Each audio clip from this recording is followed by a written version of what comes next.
Thank you so much, Victor.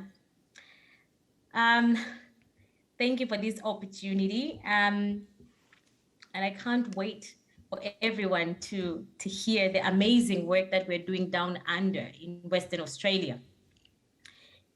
If we spend all our time doing inventory on what Africa lost, we will never count up on what we have now. Our future as a continent is never predicated by what we lost, but it is predicated by what we have now. And what we have now is plenty, it's enough.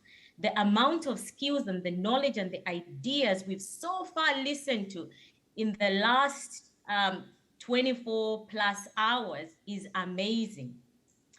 We have all the rich experiences, the skills and the knowledge that have come through the atrocities we have survived. We are stronger, we are wiser, we have proven things to ourselves that we could not have learned any other way. We have proven that we can overcome everything that has happened to us as a people and as a continent. So let's start looking forward. Let's start driving forward, because the future is in the now. It's in the looking forward, because no one drives forward while looking in the rearview mirror. My legacy is pouring what I have learned and experienced, the knowledge I have gained working and studying in the diaspora, into innovative initiatives to improve my environment and communities in both Australia and Africa. I collaborate with like-minded people to create projects focused on changing the narrative of Africans in Africa and Africans in the diaspora. We collaborate with governments, we collaborate with private sector, universities, but most importantly, we collaborate with each other to problem solve, to create job opportunities, to birth innovative ideas in both continents.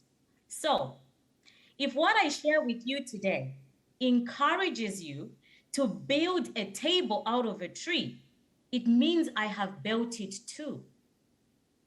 Because that is how we have survived as a people, as a society, and that is how our ancestors survived. We pass on the mic. We don't drop the mic. We pass on our skills. We don't hold on to our skills. We pass on our experiences. We don't hold on to our experiences. And that's the reason why we are gathered here today, so we can share our broader experiences and see how we can work together to broaden and to develop a sustainable Africa.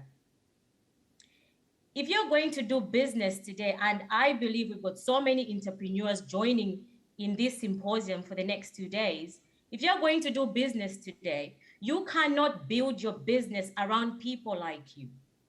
You have to build your business in a broad and eclectic way, because the world we live in today is broad and eclectic. And a narrow mind causes you to be less successful, because your niche could have been broader if you did not think within the prison of your own experience. Where am I going with this? A call to action for Africans in diaspora. The responsibility to pass on the skills, the knowledge, lies with us. And we have to be intentional about developing Africa. We have to be able to communicate together, not just in the diaspora, but with our peers, with our colleagues in Africa, so that together we can innovate, we can build, we can create a more sustainable, developed Africa.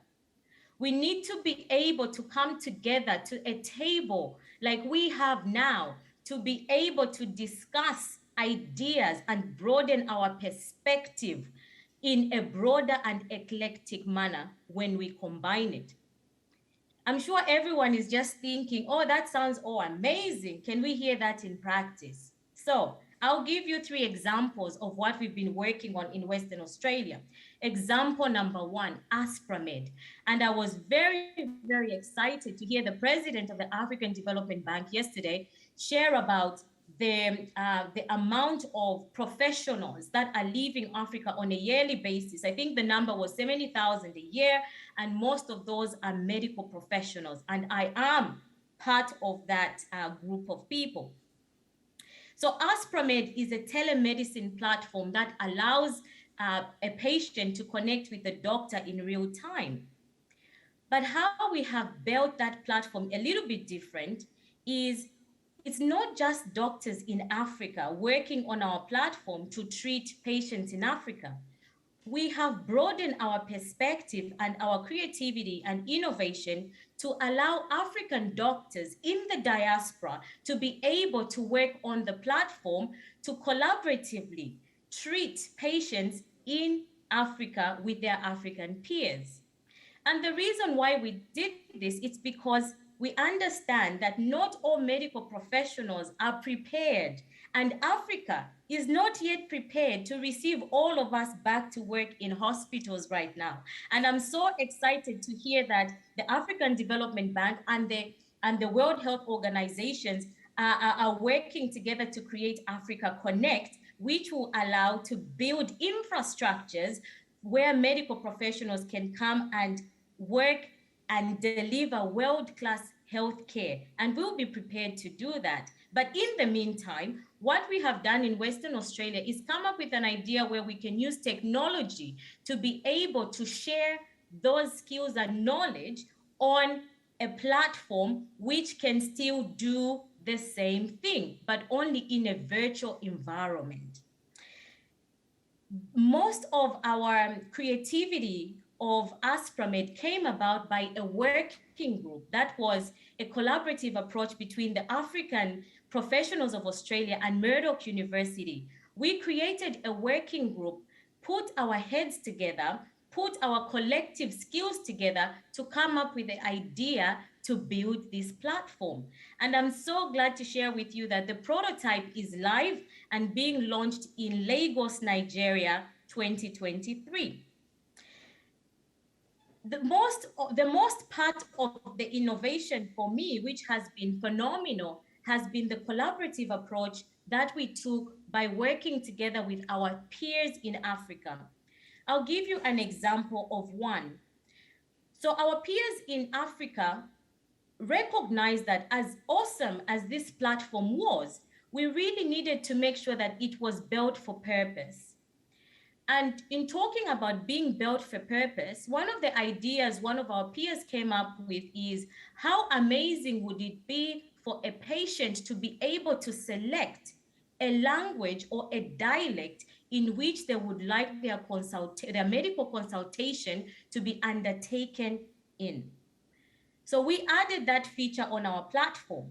And then what that has also allowed is doctors, African doctors practicing in diaspora and in Africa are able to input, when they sign on, they're able to input which languages they can conduct consultation in. And that what means in practice as a medical professional myself is it allows the patient to be able to understand what their real issue is in terms of their treatment, but also it encourages and maximizes participation in their treatment. And we all know that when a patient is participating in their treatment equals effective treatment, but also more efficient outcomes because you're working in a collaborative approach. But it also helps to build those relationships.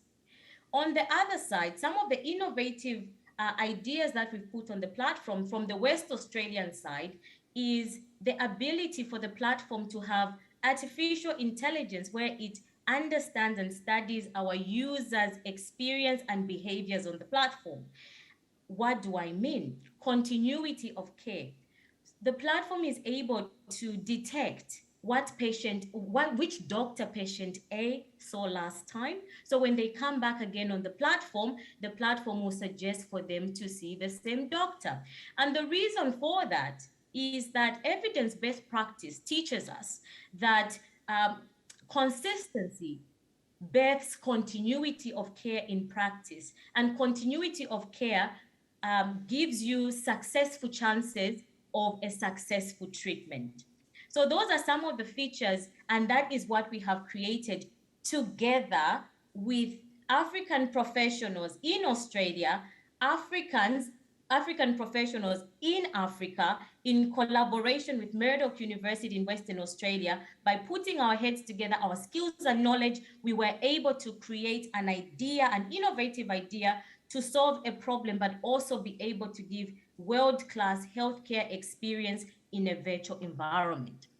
Number two, example number two, a group of African professionals in Australia, entrepreneurs, came together to form an investment club. And the reason why we wanted to do that is because we remittance money all the time. But this time around, we wanted to do something totally different. But in order for us to do something totally different, we decided to work together with our peers in Africa, in Zambia. So in Zambia, there was a shortage, there is still a shortage of student accommodation. But what we did not want to do was to be blind investors, where we just went and had an idea and built something because someone said this is what's selling. So what we decided to do is to work with our peers in Africa. A lot of people tell me that it's very hard to do business in Africa. It is hard to do business in Africa if you decide to do business in Africa without the African people, without working with people in Africa who are in Africa. And so we decided, and so we went ahead and built the student accommodation. But this was investment and fundraising that was done in the diaspora, injected into Africa. And what that project did or has done is it has injected jobs. So it has created jobs in Zambia, where we have had to employ people to be able to build something for the students while enjoying the investments that we have made. My last example is a collaborative approach we have done and a partnership with Murdoch University, where we are co-designing. We're co-designing a graduate certificate in entrepreneurship. And the reason why this was so important for us as African professionals in Australia was because we wanted to pass the mic on. We did not want our skills and experiences to end with us. So we had to look for a partner that was willing to believe in the idea of what we wanted to do. So currently we are co-designing a graduate certificate in entrepreneurship with Murdoch University that will be available for Africans in diaspora, but also for Africans in Africa, where they will be able to learn how to do business across borders. So we can all sit together around the table, combine our skills to broaden our perspective and to build businesses in an eclectic way. Those are my examples, and you'll be able to see that from all three examples, one thing was clear: a collaborative approach, utilizing our skills, our knowledge to make sure that we can build something innovative to move Africa forward.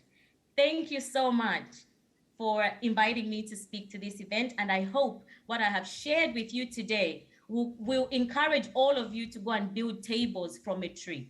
Thank you.